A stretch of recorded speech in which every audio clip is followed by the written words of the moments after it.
Speaking to journalists moments after defending his ministry's budget of 12 billion naira for 2025, Bosun stated that the 50% adjustment on telecoms tariff aligns with broader economic trends. According to the minister, tariffs act as a sales tax, causing a one-off price increase rather than sustained inflation. This is a sector that employs about 15,000 people directly, the employees of these MNOs.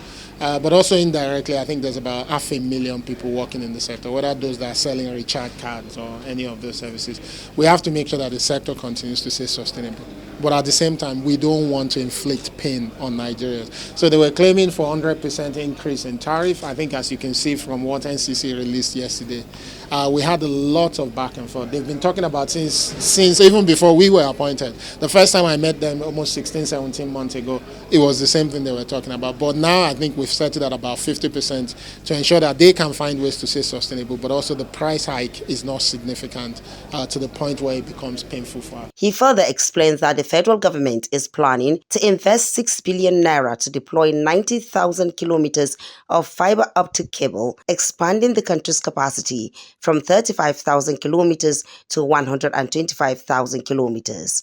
So it's a double-edged sword where if you keep it low and these companies are not making enough money to continue to invest, that penetration is not going to happen. But what government is also now doing is saying we will not leave it to private sector alone, which is why we started the 90,000 kilometers fiber optic network that we want to build. We've been raising the money. We have significant commitment from the World Bank.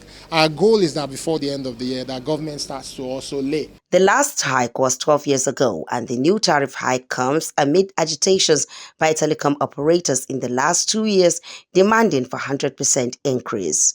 Charity Tanko, ITV News.